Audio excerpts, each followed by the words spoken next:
आज के बाद जो भी इस नदी का जल पिएगा वो मौत को अपने घर बुलाएगा।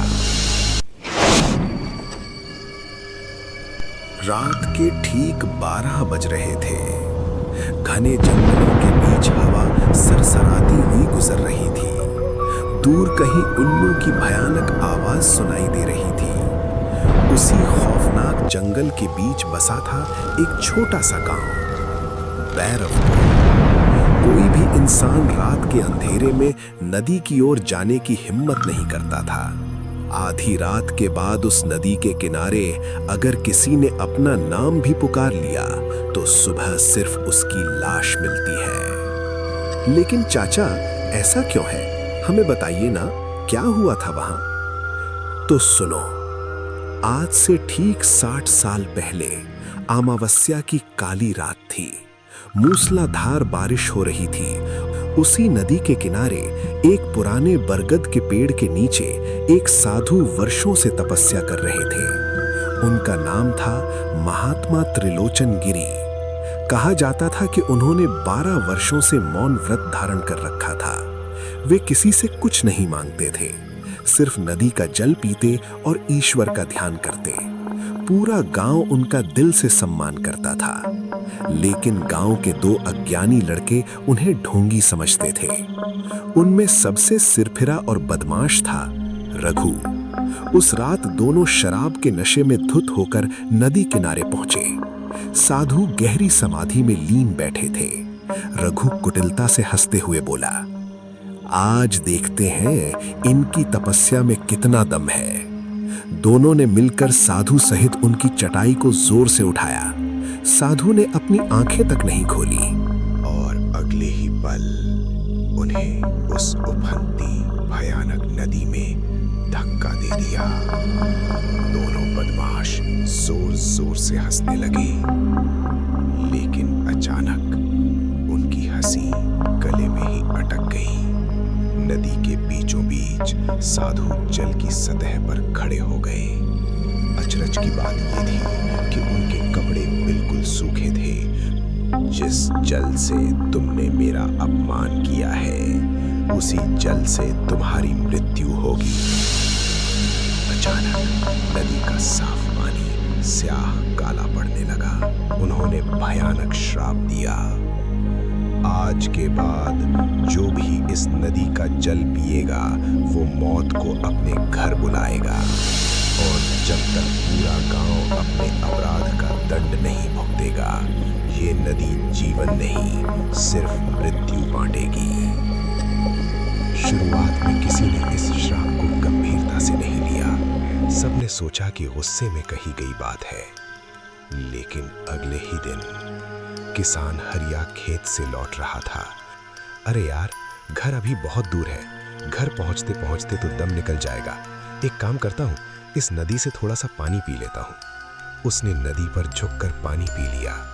घर पहुंचते पहुंचते उसका पूरा शरीर नीला पड़ने लगा, कांपने लगा। उसकी सांसें तेज हो गईं। वो तड़पते हुए चीखने लगा, कोई मुझे पानी से बाहर निकालो, वो मुझे नीचे गहराई में खींच रहे हैं।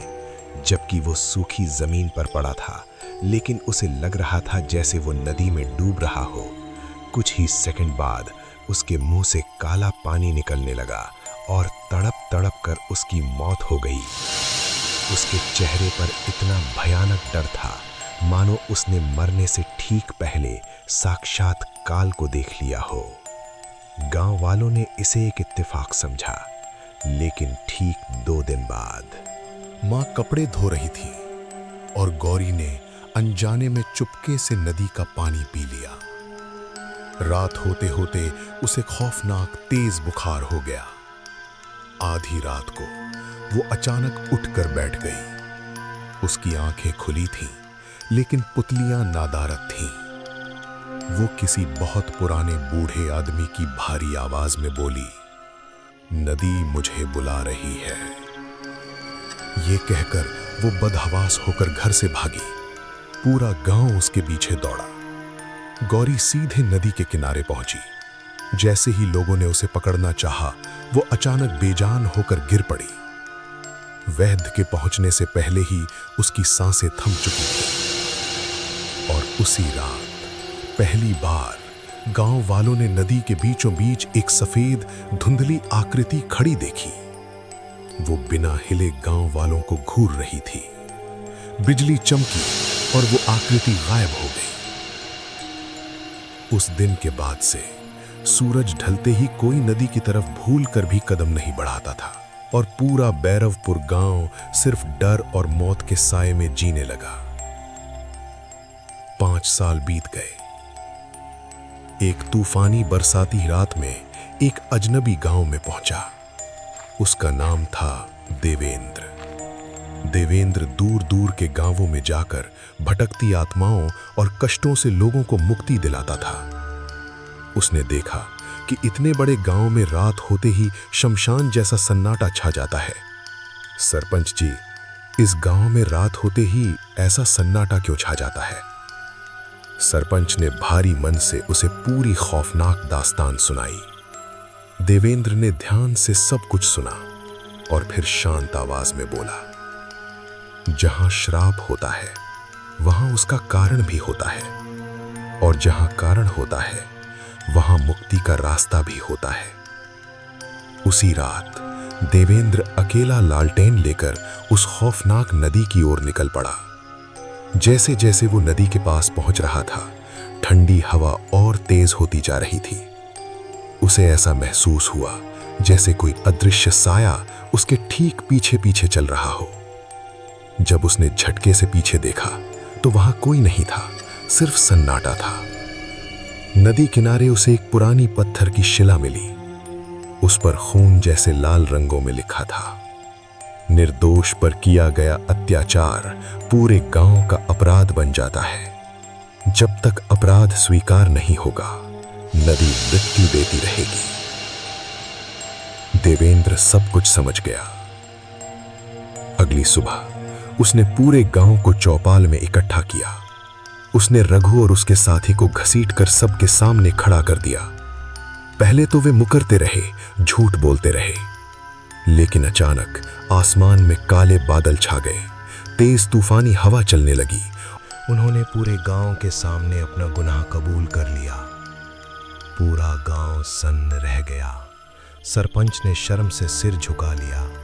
देवेंद्र ने कहा, अब इन्हें सजा मिलेगी ताकि आने वाली पीढ़ियां याद रखें कि किसी संत या असहाय का अपमान कितना भारी पड़ता है। पंचायत ने फैसला सुनाया। दोनों अपराधी 1 वर्ष तक पूरे गांव की सेवा करेंगे। लगातार 40 रातों तक वे दोनों नदी किनारे दिया जलाकर रो रो कर क्षमा मांगते रहे। और 40वीं रात अमावस्या की रात थी। अचानक नदी के बीचों बीच वही महात्मा त्रिलोचन गिरी प्रकट हुए।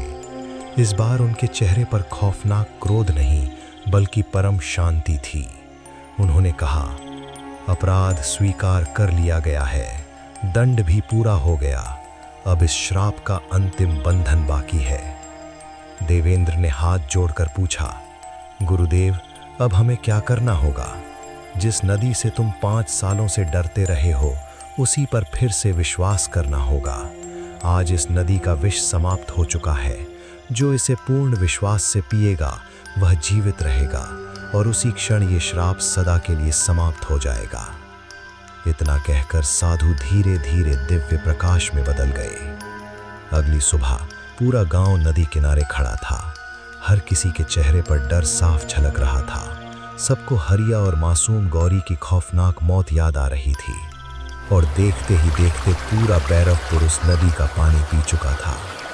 अचानक नदी का वो काला खौफनाक पानी बिल्कुल कांच की तरह साफ हो गया और नदी के ऊपर साधु की धुंधली सी आकृति मुस्कुराती हुई दिखाई दी। उन्होंने अंतिम संदेश दिया, जहां सच्चा पश्चाताप होता है वहां सबसे बड़ा श्राप भी समाप्त हो जाता है।